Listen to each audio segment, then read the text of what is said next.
Dear professional colleagues across the globe, good morning from Doha, Qatar. ICAI CPE Global Connect is an initiative of Institute of Chartered Accountants of India and Continuous Professional Education Committee to have series of webcasts which will have leaders across the globe to talk on subject of varied interest and connect to our fraternity members. I welcome all the professional colleagues for the first edition of CPE Global Connect, and I thank for giving Doha Chapter an opportunity to host the first edition of the live webcast. With over 25 million of Indian origin people living outside India, a new global community of Indian origin has been developed. Most people of Indian origin living in developed countries have become highly successful in business and profession. If their professional expertise and financial resources are pooled together, it will benefit not only people of Indian origin but also their countries and India. For today's webcast, we have amongst us a self-made man destined to make a difference. His stories are inspiring for every young mind aiming big in life. Dr.Seetharaman, Chief Executive Officer of Doha Bank, is a recipient of multiple doctorates from leading universities in the world, including PhD in Global Governance by European University and PhD in Green Banking and Sustainability from Sri University. In 2017, he was recognized and conferred by the Government of India with the prestigious Pravasi Bharatiya Sanman Award, the highest award conferred on overseas Indians by the Government of India. Dr. Seetharaman was honored with Green Economy Visionary Award in 2016 by Union of Arab Banks for his contribution in promoting green economics. Recently, he was honored with Global Excellence Award in Renewable Energy as well. He was conferred with Lifetime Achievement Award by the Banker Middle East to honor his contribution to industry and his support for environment and business. He has also received Lifetime Achievement Award from the Institute of Directors. Being a leading top-tier bank CEO, he has transformed Doha Bank as one of the best performing banks in the Middle East. He has been named Best CEO in Middle East 4 times in the last 12 years. He is a chartered accountant and he holds certificate in IT systems and corporate management while being a gold medalist in his graduation Bachelor of Commerce. He is a prominent personality in banking industry throughout the Middle East, and being a high-profile economist, he has been invited on regular basis by international media such as BBC, CNN, Fox, CNBC, ABC and Bloomberg to share his views. It would be a great value to our members to hear from him the views on emerging India from an NRI perspective. Welcome, sir. Thank you very much, Rupa. It's my pleasure and privilege. Good morning and good afternoon. The President and the Management Committee members of the Institute of Chartered Accountants of India, fellow Chartered Accountants, students, distinguished guests, ladies and gentlemen. It is my true honor and privilege to be integral part of this interesting commencement of CPE webcast. The topic was given yesterday, an interesting and exciting one, which is emerging India from an NRI perspective. We live in a changing world. Changes are happening everywhere. Changes are happening on account of globalization, new globalization, economic nationalization, or anti-globalization, whichever you would like to prescribe. From deregulation to re-regulation again, deregulation, technology, digital governance, consumerism, to say the few. Extraordinary set of changes happening over the world. There are contentious issues between developed world and developing world. Even after 10 years of the global financial crisis, financial economies are still converting as real.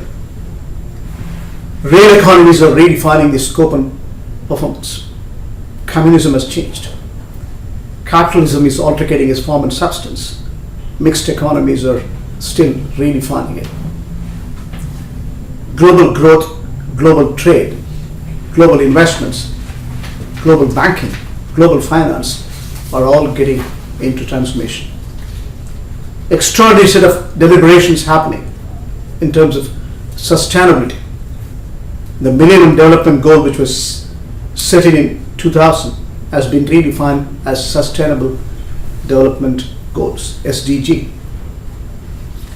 Elimination of extreme poverty, bringing gender equality, universal health care, universal education, sustainable consumption, food security, habitations, ensuring we fix the terminal illness, sustainable environment with the changing face of the global warming and climate change are not ordinary issues.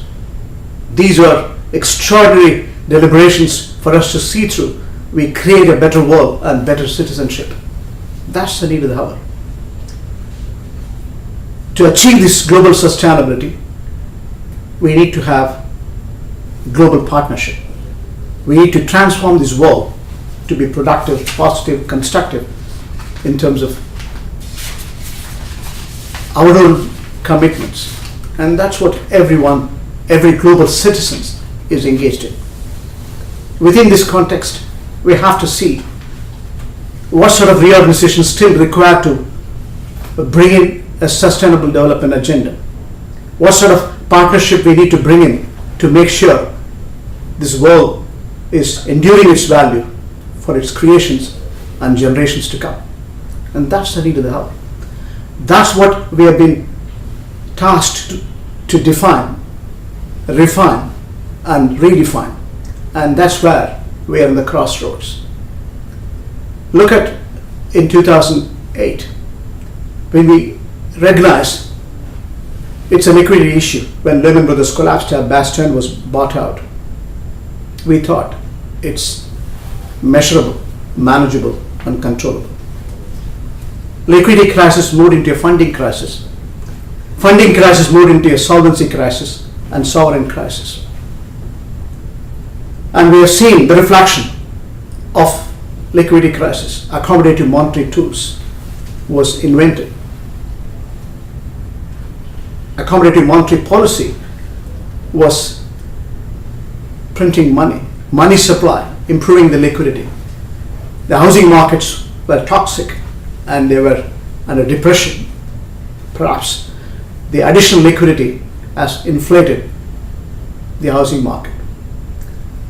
The hard money was transcending borders, moving from one place to another. An extraordinary set of accommodative monetary policy was reinvented in the entire world. It started with the United States. If America can print money, European Central Bank can print money as well. Bank of England could do it. So money supply was transcending borders.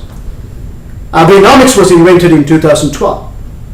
After 30 years of technical recession, Japan has realized they have to weaken the currency as it is export driven in terms of automobiles or even electronics. So Abenomics was redefining Japan. If you look at the bigger picture, even today, the global growth is not in full scale of recovery. Ideally, the global productivity should be twice of the GDP. What we are witnessing today, it is just scraping the same equity as the global productivity, between 3.8 to 3.9%. There are contentious issues in terms of the trade between the developed world and developing world, no question about it. If you look at the spring meeting in April last month, we had seen the global growth was confined to 3.9% in universal terms. In aggregate terms for the developed economy is 2.5%. America is topping in the list with 2.9%. Multiple quantitative easing has improved the money supply. Now you are seeing the reflection in terms of interest rate hikes since 2015 December. Housing market is recovered. Inflation is still contentious, but America is said to be on course to recovery with 2.9% for this year productivity. European Central Bank is said to be doing its job. The monetary policy is centralized while fiscal policy is decentralized. We have seen the reflection. Still, it is contentious. Maastricht Treaty was envisaged with absolute alignment with monetary policy and fiscal policy. It hasn't achieved its objectives. By birth, it's a deformity. By design, it has got its own deficiency. And that's what we have seen. European Central Bank has printed money. They improved the liquidity, but still living under pressure. They should be reporting not less than 2.4% for this year, 2018. Japan is said to be 1.2%. As I said, Abenomics is playing its role, and it will continue.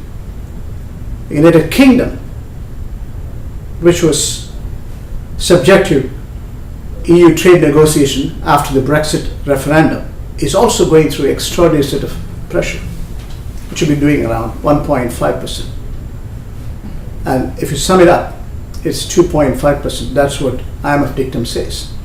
Emerging markets, which is incremental in terms of productivity, that's the economic engine of the world today, is highly volatile. It is going to be reporting 4.9% in aggregate terms. Within the emerging market definition, if you look at it, topping the list is India, with 7.4% is the minimum forecast. Both the October meeting last year as well as spring meeting is concurring on one issue. India drives the economic transformation. India is in the road to transform its opportunities and play its full potentials. There are enough indications what can be extrapolated for 2025 as $5 trillion economy, or 2030 as $7.2 trillion economy, or even 2030 there are economists who say in purchasing power parity terms India will be second best economy in the world. Contentious. We can look at all this, the numbers. If you look at the bigger picture, 7.4% is not an ordinary outcome. Second best again is China with 6.6%. South Africa should be doing 1.2%. After a series of contraction, Brazil should be reporting around 2.3%. Russia should be doing, even though it's subject to sanction again and again, 1.7% coming out of the contraction. If you sum it up, the emerging markets, that's 4.9% for you. Afghanistan, Pakistan, and the Middle East, North Africa put together, they should be reporting around 3.9%. This is the matrix you're seeing in global terms. Now, you have to look at it objectively. The topic, as I said, from an NRI perspective, the global shaping, if you look at the global matrix, there are enough issues we need to understand. You cannot isolate India without interconnecting, interdepending with the rest of the world. That's the point we need to recognize. We live in an interconnected, interdependent world, whether it's trade or investments, banking or finance. What's happening in one part of the world resonates in the rest of the world. That's what we need to articulate in substance. If you understand these dynamics, then we can interpret what is happening in emerging India. We're all proud of our heritage, culture, civilization. Our value streaming is second to none.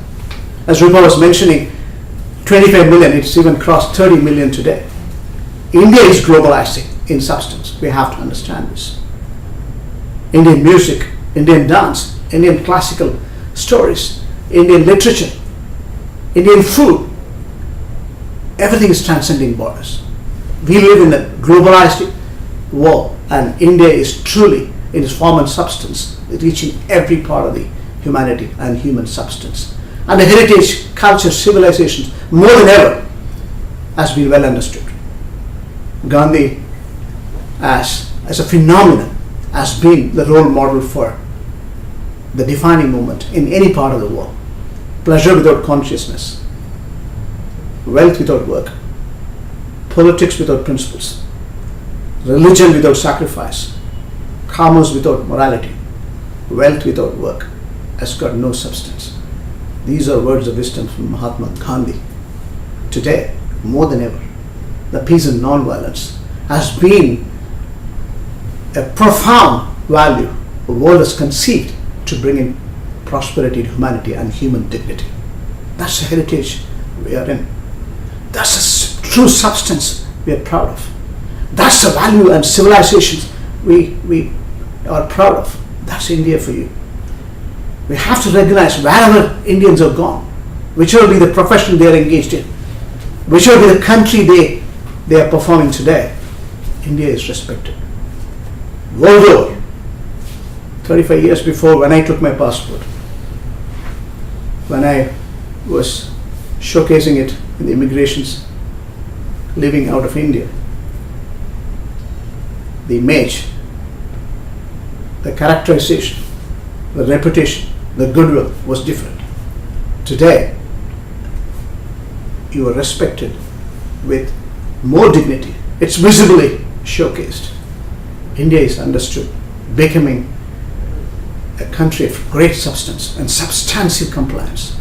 Not only as a single largest functional democracy, the value streaming in terms of social justice, of freedom, and a functional democracy is converging for human prosperity, human endeavors. And that's what our heritage we are proud. We have to understand, convergence of economics and politics is not an option in the changing world.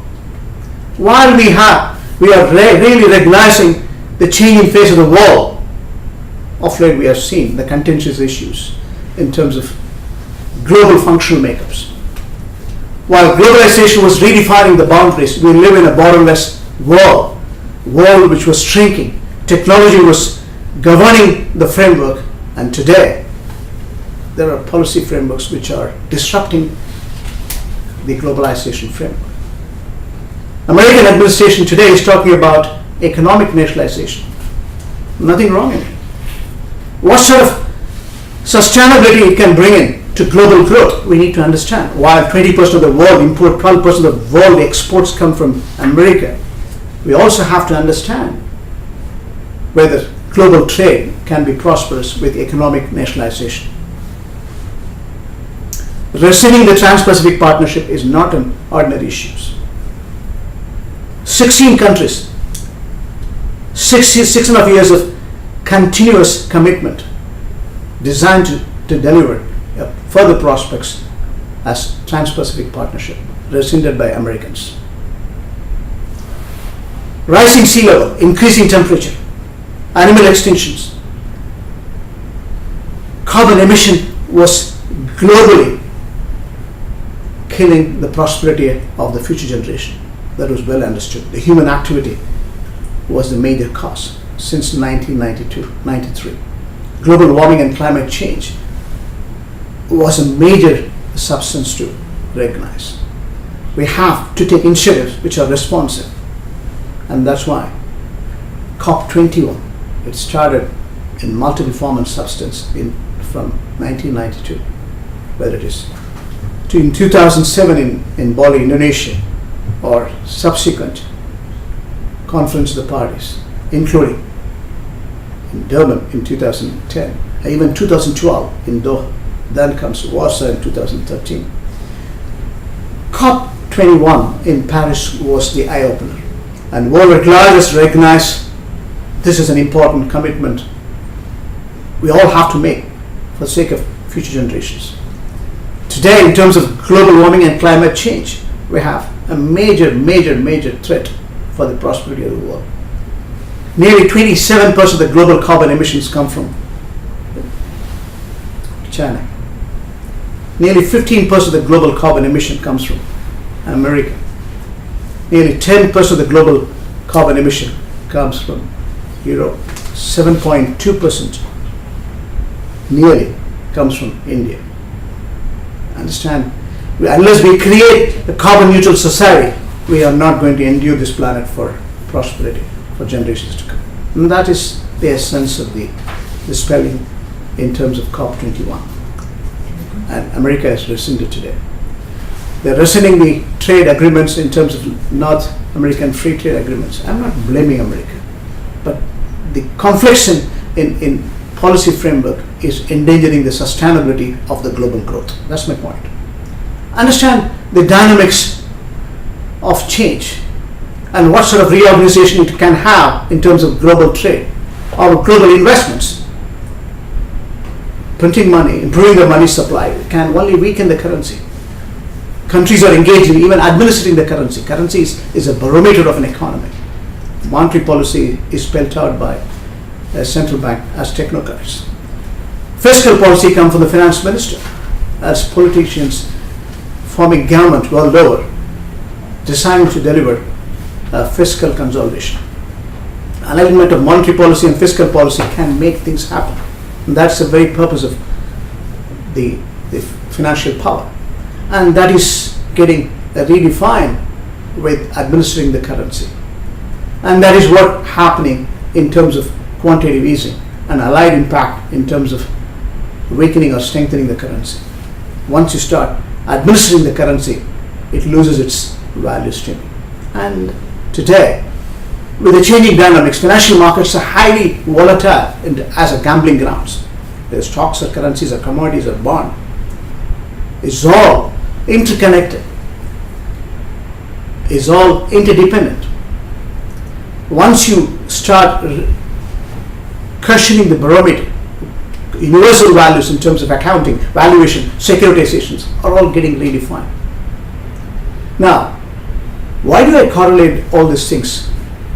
But we have to understand, here is a functional democracy, the largest functional democracy, which has proven its 70 years of existence with substance. The universal values needs to be understood, because then only we can look at India in relative terms. Look at the opportunities India has created. Look at the strength India has envisaged. No country in the world today is so promising as India. Leave alone our economic fundamentals are in the ascending trend. Leave alone our growth 7.4% is not ordinary. Our 2.8 trillion economy is bustling with so much energy. Our inflation is nearing 5%. Our current account deficit is nearly $65 billion. As a percentage, it is substantial. We have fiscal consolidation, fiscal deficit as a major challenge, between 3.3 to 3.5%. But looking at the scale and strength of the economy, we have to be cautiously optimistic. It is emerging as a very strong powerhouse. Nearly 495 million population between 15 to 35 years of age. Nearly 550 million people as middle class. India is on course by transformation as a substance, by recognizing globalization and new globalization. India is in the right direction. Our demographic dividend is going to be our biggest strength. Interpreting Keynesian economics, we have rooms to believe that India can redefine. Look at the digital governance initiatives which India is embarked in. Financial inclusion is not an ordinary issue. More than 310 million people today are in the banking channels. Wherever you go, whether it's IMF or World Bank or IBRD, India's financial inclusion has been the model to showcase. Continuously last 3 to 4 years of International Monetary Fund meetings, bankers, economists, central bankers, politicians are showcasing India is the most well-respected financial inclusion model. Our scale and the magnitude of the challenge we have needs to be respected. If you understand this, what's happening in India, as a non-resident Indian, you will recognize how promising India as a country is all about. Leave alone the domestic politics. But politics and economics has to converge for the gross welfare of the mass, and that's the need of the hour. There's no question. But looking at the structural strength India has got, you cannot underestimate the opportunities we have. You have today the reverse engineering. Indians are going, corporates are going and buying, whether it is Chorus or Jaguar. We are second to none in terms of the food security issues. We can convert India as a food factory. We have all the ingredients to support this. We have a clear framework to refine our agriculture. We have extraordinary set of groundwork done to set in a transformation for the food security or agriculture. Elimination of extreme poverty is not a policy issue alone. Everything is interconnected in terms of food security or global warming and climate change. Our monsoon, we are monsoon dependent, and our agricultural productivity can be improvised. But look at the credentials again for India. We are second best in terms of cement. We are the fourth best in the world in terms of generated tracks. We are the best in terms of business process outsourcing, knowledge process outsourcing. Nearly 67% of the American technology outsourcing, totaling around 125 to 130 billion dollars, comes out of Indian knowledge process outsourcing, business process outsourcing. We have 95% of the global diamond is cut in India. The list goes on. We have reasons to believe India is in the right course in terms of a progressive vision and the execution. Transforming India is a collective responsibility. It's a shared vision. Politics and economics have to converge. Individuals have to come together to build modern India, inside as well as outside. Today, the global institutions are recognizing India as a bigger opportunity, not necessarily because of the market size and substance alone. The progressive vision India has built in. The road to recovery is very much visibly there. As a functional democracy, what we have witnessed for the last 70 years has been a profound impact in the global leadership today. India is commanding highest respect in the United Nations, highest respect in the World Bank, highest respect in the International Monetary Fund, and world over, India is showcased wherever you go as a transformational prosperity. And that's what we're witnessing. What a proud and defining century this is. This century belongs to India as long as you believe the underlying strength of India, underlying heritage of India, underlying the oneness in India, underlying fabric to promote value systems which is second to none. And that's why I said to start with, India is globalizing in real sense. Indian value system is globalizing in substance. At the same time, the transformation which is happening in terms of digital governance, for example, is not an option. Demonetization is not an option.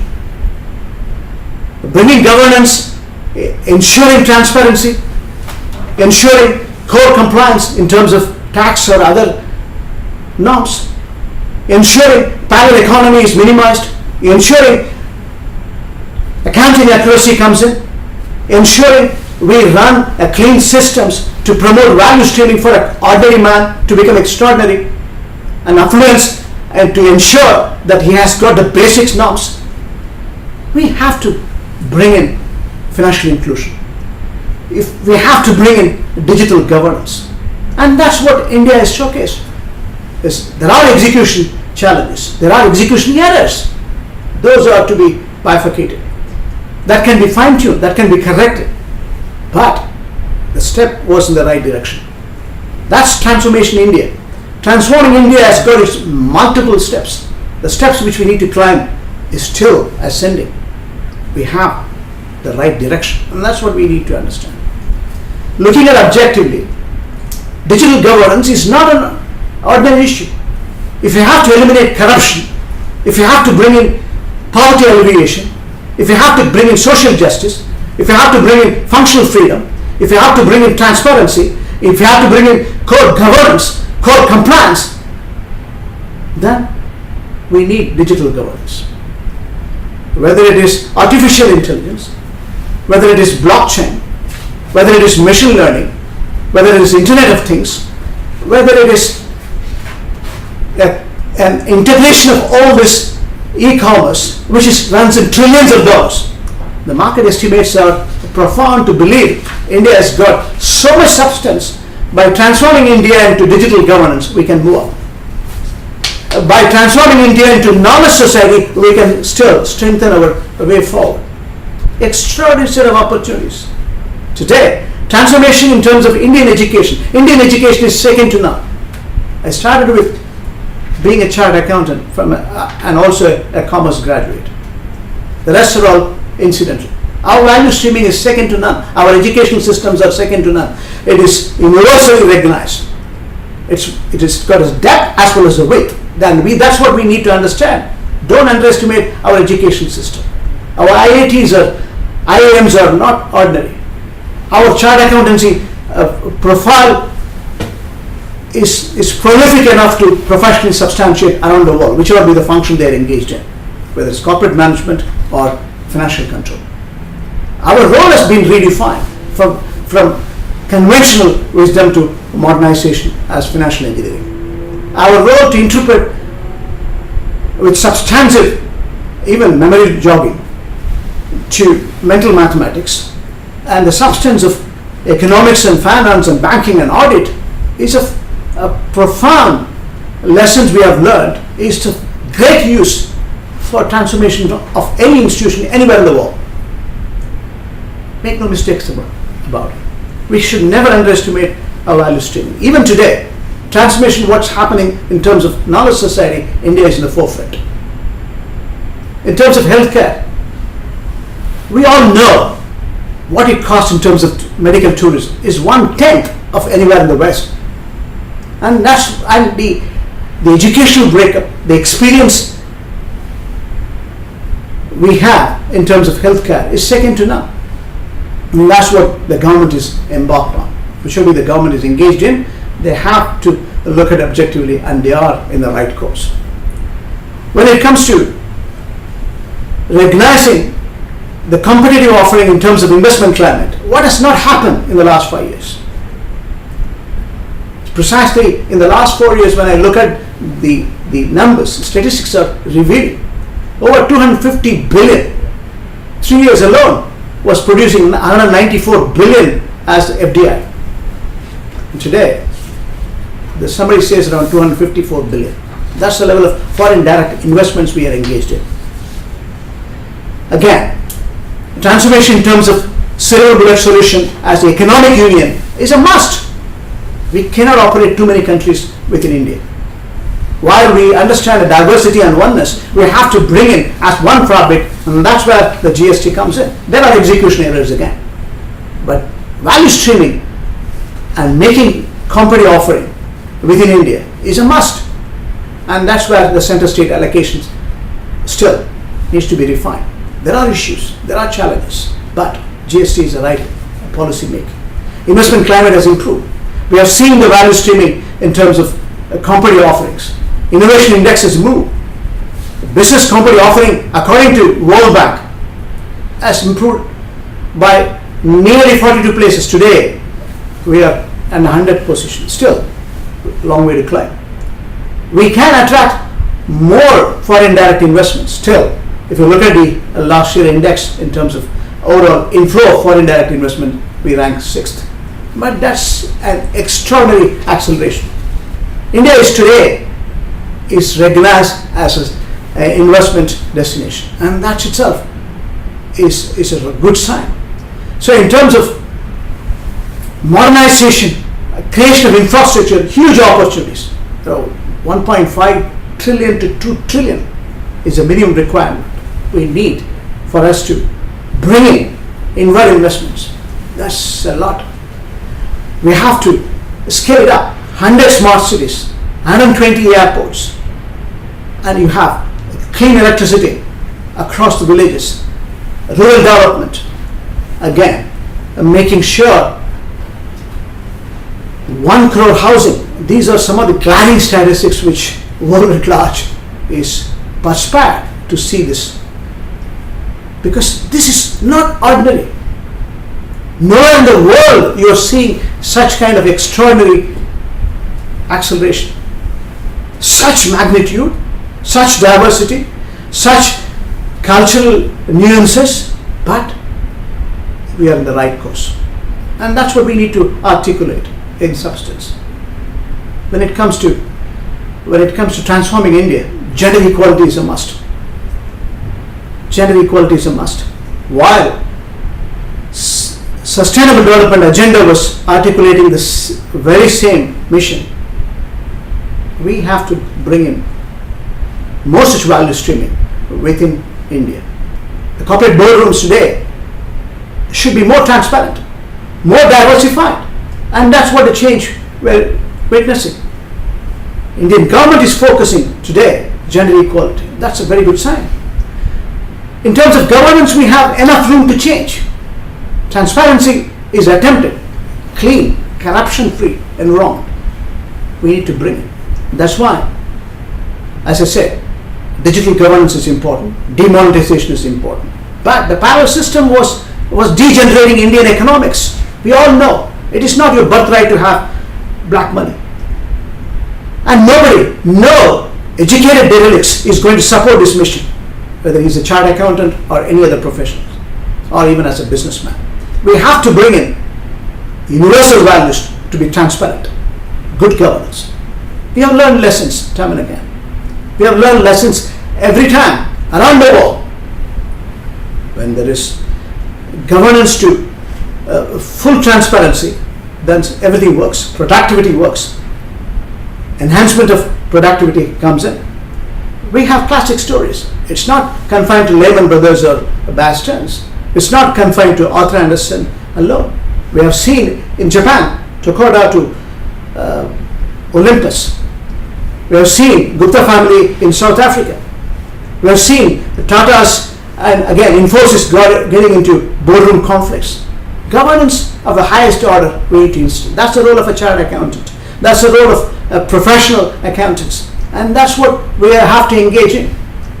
Bringing transparency to universal norms, ensuring everything is visible, everything is transparent, everything is measured, everything is managed, everything is controlled to professional respects is not an option.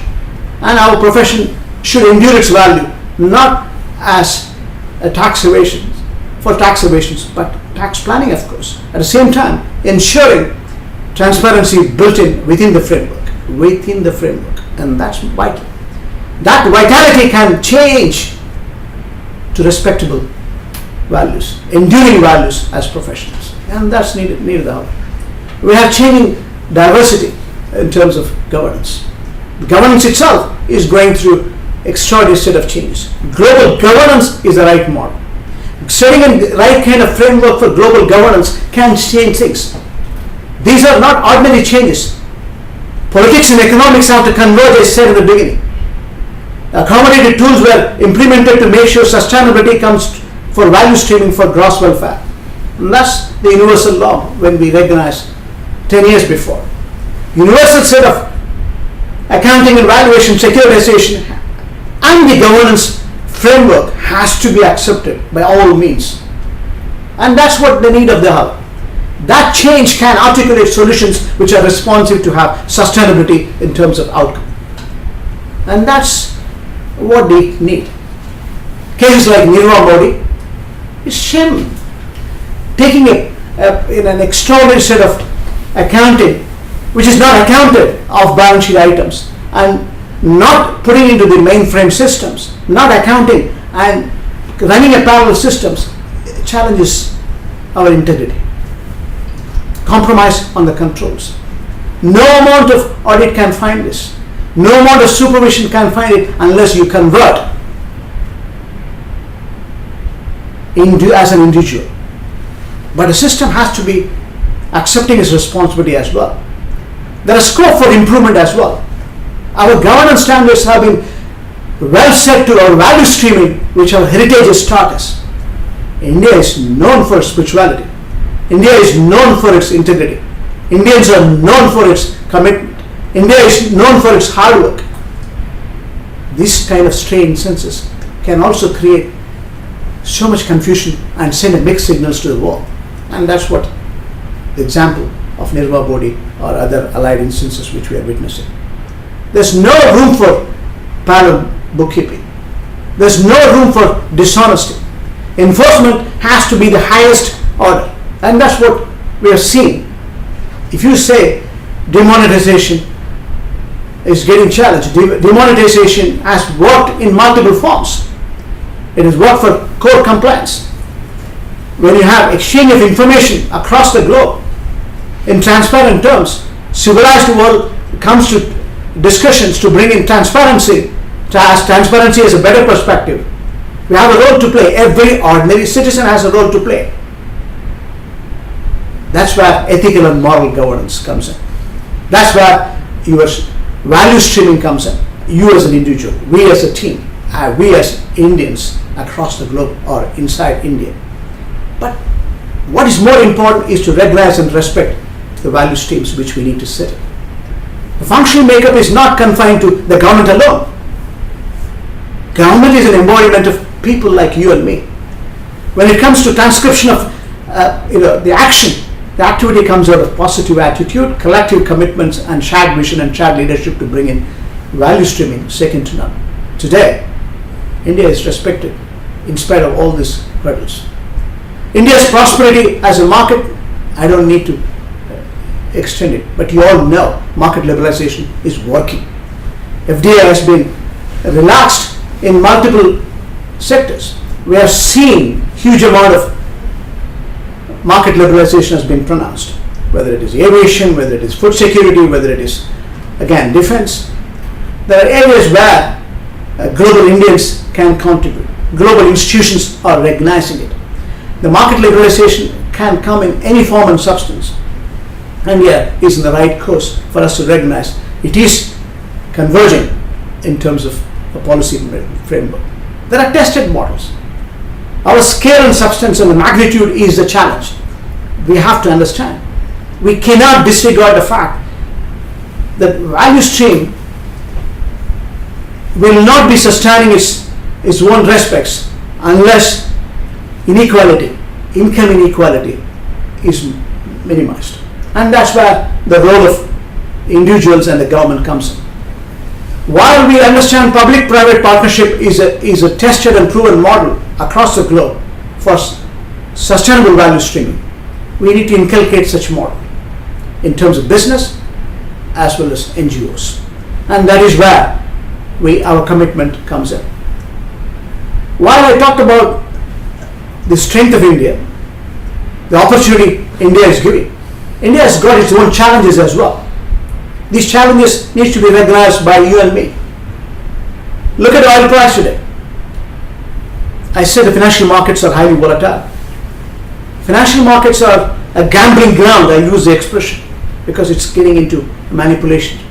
When the currencies are administered, it is manipulation in substance. When commodities are interconnected with currencies, it's going to be volatile. When oil prices is said to be driven by OPEC and non-OPEC, it is driven by stockpiles. It is driven by inventions. It is also driven by currencies. When gold or oil, commodity futures goes up, the price goes up. It's not only the spot demand and supply. When dollar is weak, you go for oil futures, you go for gold futures as a safe haven. When you have forward plans to import so much of oil, and you have to look at objectively see what sort of energy security we need to bring in. We have seen the reflection, when the deflection of oil price way back in 2014, when it reached the bottom, India was in the right course in terms of interest cut. Our inflation was also getting redefined from double digit to single digit, and it was as a song for us to see through. The oil was 25, 30, 35, 40. Today, when it costs over $70, it's a cost for concern. Fiscal consolidation is at stake. So we need to come out with the energy mix. We need to change from the conventional coal and oil. We have to go for the natural gas, and that is energy efficient and environment friendly. We have to look at avenues like Qatar.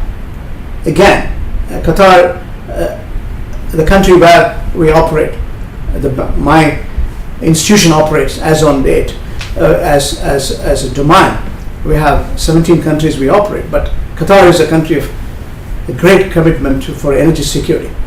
We have to understand the dynamics of these opportunities. We need to change the energy mix more towards natural gas, less towards coal and oil, and that's the need of the hour. Unless you give energy security, our production is at stake, our fiscal consolidation is at stake, and again, common man is suffering if the oil price is going to be $70 or $80. There are indications that it may go further with the disruption and the geopolitical flash which you are seeing between the Middle East and the rest of the world.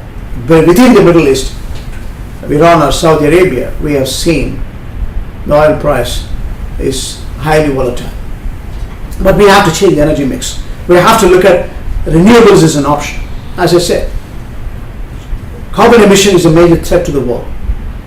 And that is precisely the reason we have to come and convert India as a green economy. How do we convert green economy?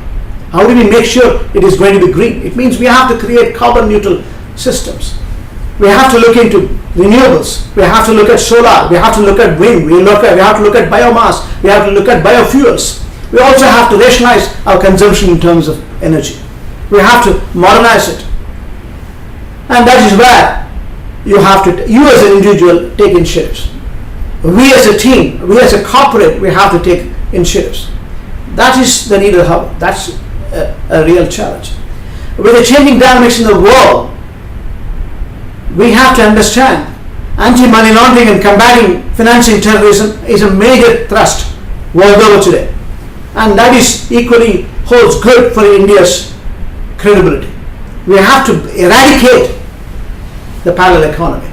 We have to look at the source and application of the parallel money. We have to bring in transparency to make sure that we bring in a society which is compliant totally.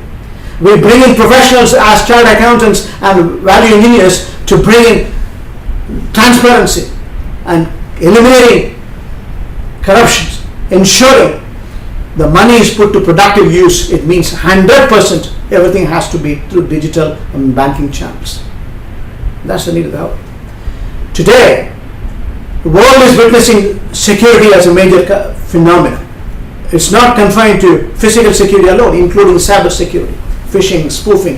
You have seen extraordinary set of malpractice around the world. But India, as a fabric with 29 states and 7 union territories, has to go through a huge drill of commitment in terms of general security. We have tested it, we have proven ourselves, we have surgical in substance. But we have to understand our commitment to the society and social belonging as a love and affection, as oneness. Our commitment to society, irrespective of the religion, caste, creed, as oneness is a must.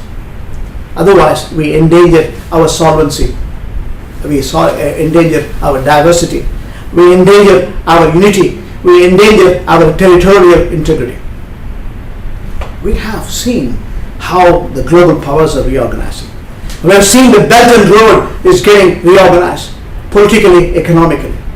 Bridges in Bangladesh, port in Pakistan, railways in Russia, and connecting North Africa, South Africa by maritime and road and rail connections is not an ordinary mission of Silk Route by China. But China and India are not only trading partners, they have to link investment and trading. Like the Gulf, hundreds of billions are on balance of payments towards oil and gas import. We have to connect for inward investments for India. We have to connect in terms of inward investment from China. And these are not ordinary issues. Our security threat is visible across our neighbors as well as within. And this needs to be understood. So we need to bring in solitude and consolidation of our forces, not only border security forces, cyber forces around the world, and making sure your collaboration model is going to be of great substance to bring in value streaming second to none. These threats are real. While we can march ahead in terms of economics, While we can march ahead in terms of politics as a functional democracy, our value streams should not be stepped out in terms of ethical and moral governance. The more spiritual powers we bring in to unite India as a global force of conduit of pursuit of excellence and professional ethics and code, we create a society which is enduring its values. And that's the need of the hour. That's the need of the hour. It means we have to be more ethical, more transparent, more honest, more committed, more value driven, more substance of hard work, more substance of positive values. And that is what we need to cultivate within the society. And that comes out of a deep-rooted sense of social fabric, social justice.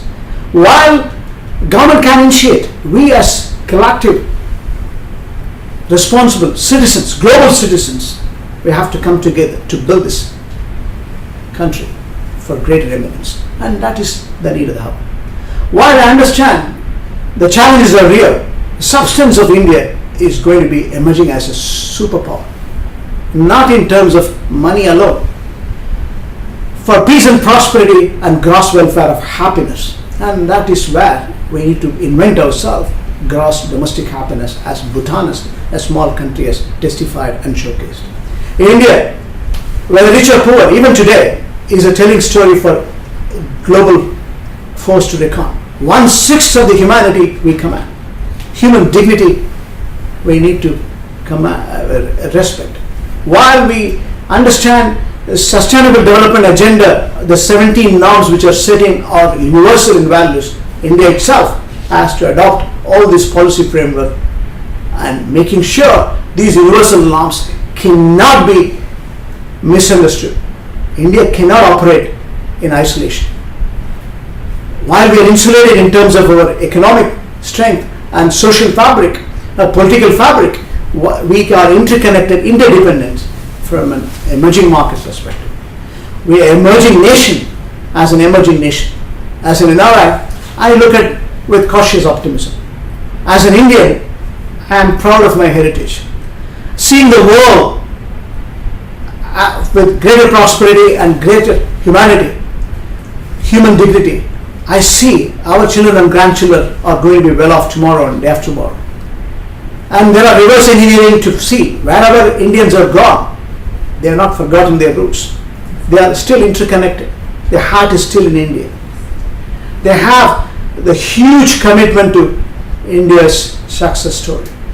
They have the huge compassion within themselves as a right upbringing for global prosperity. And we have to inculcate value stream which are ethical and moral.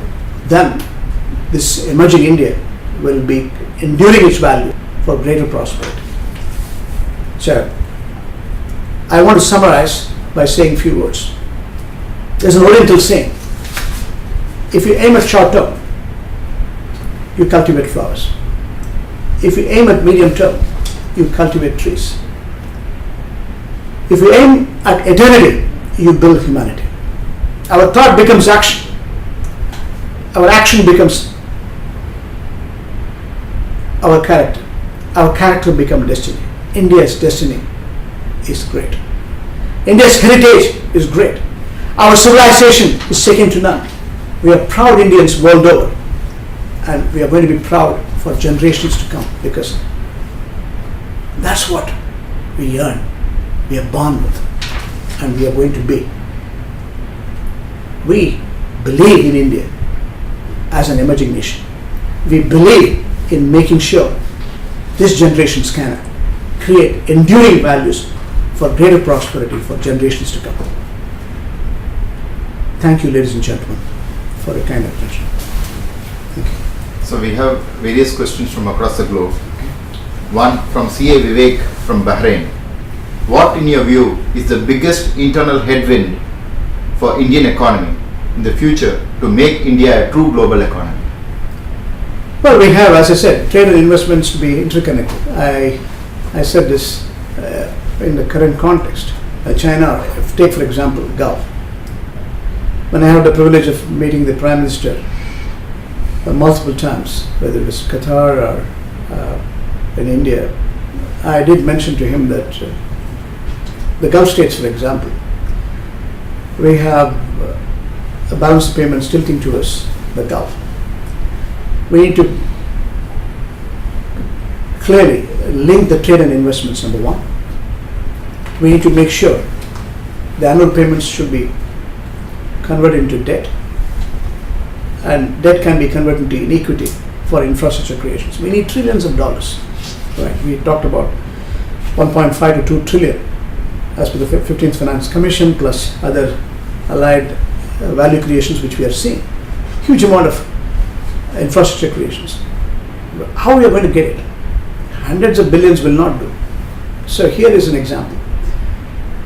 If you say 5 years, 500 billion is what the net payment you're going to make for the Gulf states, and convert them into debt, into equity, and with an exit strategy. It could be even public-private partnership, whether airport or seaport or road or rail. We can create the value stream. Similarly, hundreds of billions are being paid to China. We know. We can link trade to investments. We need that. We need such inflow. Imagine such scale comes in as foreign direct investments. What will happen to your fiscal consolidation? What will happen to the current account?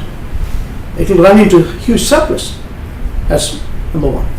Number two, as I said, very important is energy security. We have to change the energy mix.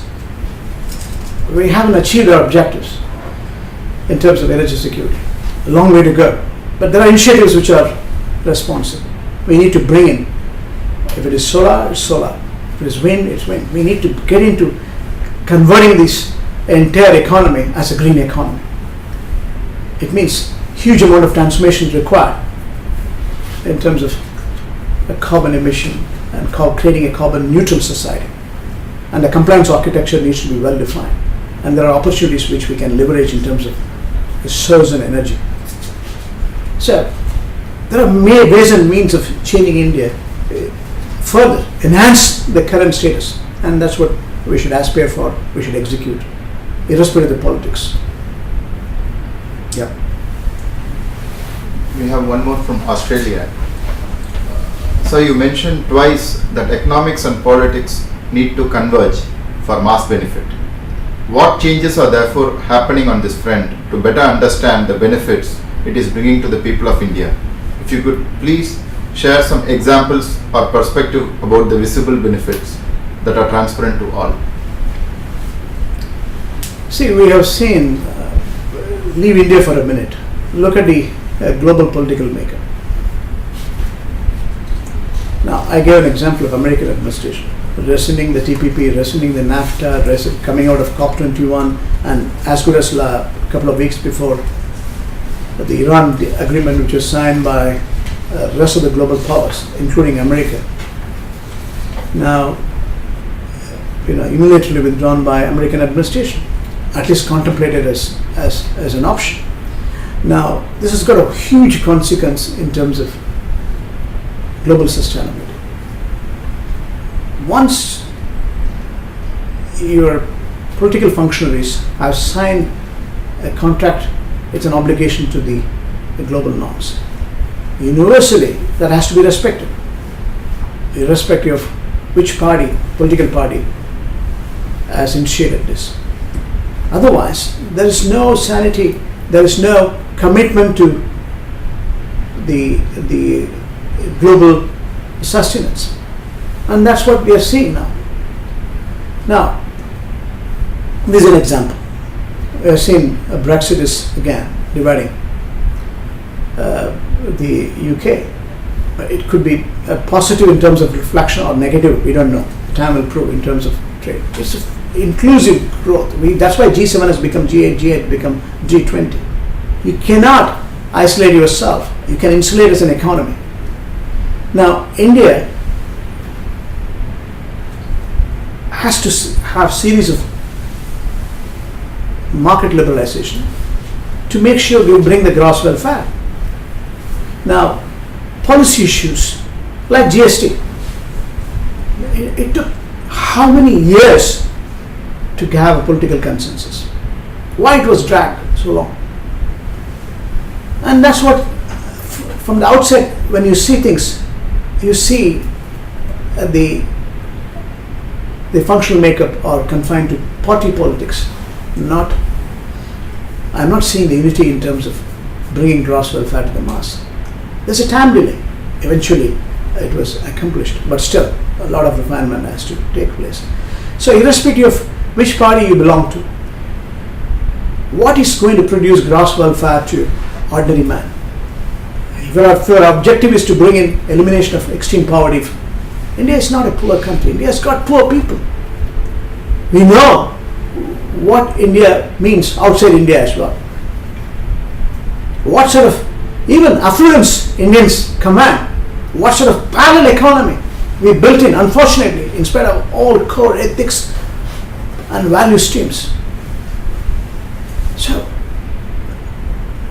whoever is engaged in, they have to be transparent enough, they have to eliminate corruption, they have to bring in values which are universal, irrespective of the party where you come from.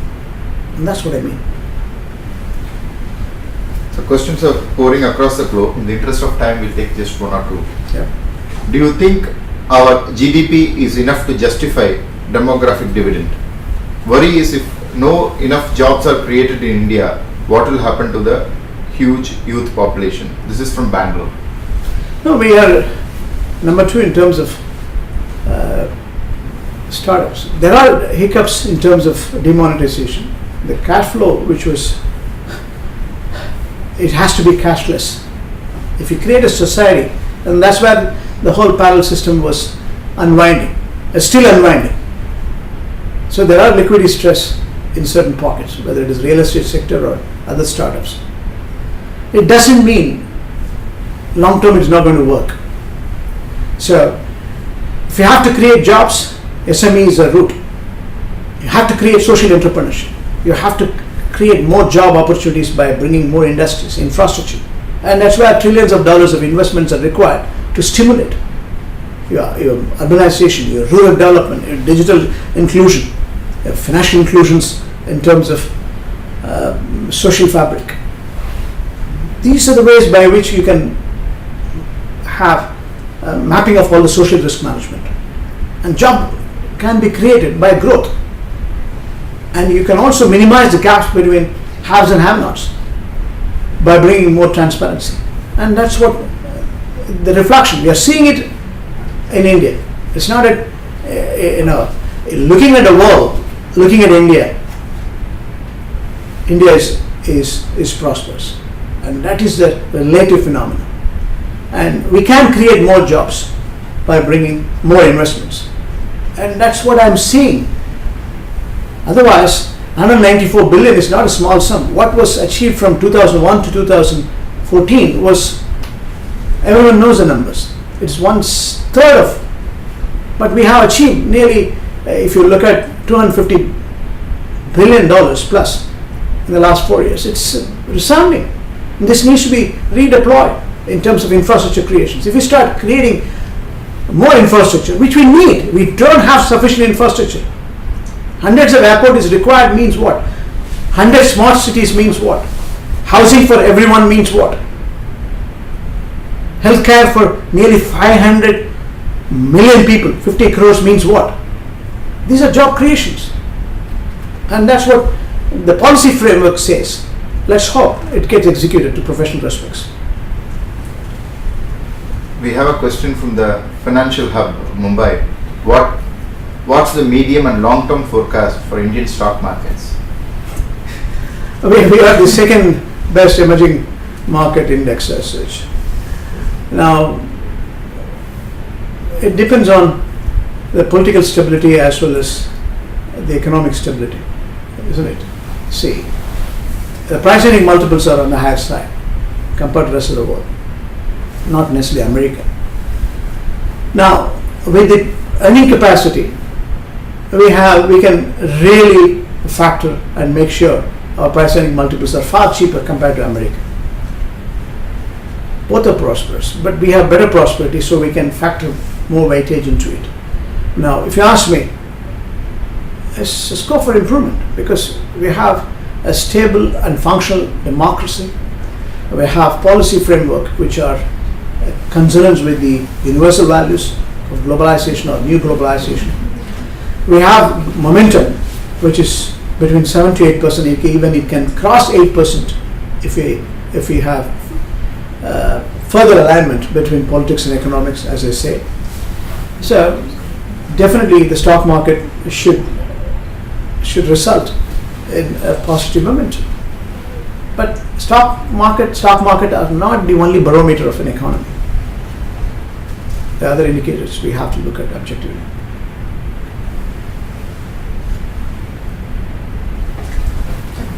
Thank you, sir. Thank you very much. Thank you for the opportunity.